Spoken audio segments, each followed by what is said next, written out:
Hi guys, come let's spend a day with me. এখানে সকাল সকাল উঠে পড়েছিলাম, উঠে যেরকম মায়ের সাথে কথা বলতে বলতে এক কাপ চা আর বিস্কিট খাই। এটা আমার একটা হ্যাবিট, মায়ের সাথে চা খাওয়াটা, সেটাই করছিলাম। আর এখানে দেখো, এটা যারা চশমা পরে তারাই একমাত্র এই রিয়েল স্ট্রাগলটা জানতে পারবে। এই চায়ের ধোঁয়াটা যখন ডাইরেক্ট চশমা এসে লাগে ঠিক কীরকম লাগে।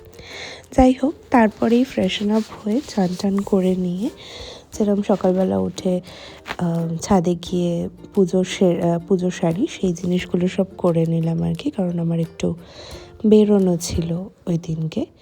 তো মন ভরে ডেলি পুজোটা সেরে নিয়ে তারপর বেরোনোর জন্য আউটফিটটা বার করে নিয়েছি। তো এখানে আমার আউটফিট দেখে তোমরা যদি গেস করতে পারো যে আমি কোথায় এক্স্যাক্টলি গেছি, তাহলে তোমরা বুঝেই যাবে।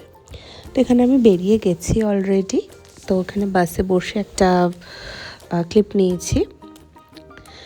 তো ইয়েস, তারপর একদম ডাইরেক্ট আর ওখানে কিছু ভিডিও করতে পারিনি। বেরিয়ে সূর্যটা খুব সুন্দর লাগছিল, তো একটা ক্লিপ নিলাম আর কি।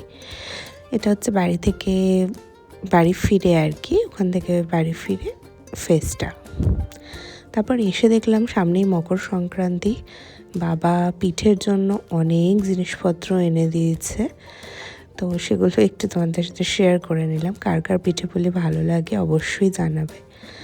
তারপর আর কি রাতের বেলা ডিনার করে দিনটাকে এন্ড করলাম। ডিনারে ছিল রুটি, বেগুন ভর্তা আর সেই বাড়িতে বানানো গোলাপ জামুন, ও আর হ্যাঁ, পোস্তটাও ছিল। তো yes, how I ended my day. So yes, এটাই ছিল সারা দিনের একটা ছোট ভ্লগ। ভালো লাগলে please like, share and subscribe. Tata.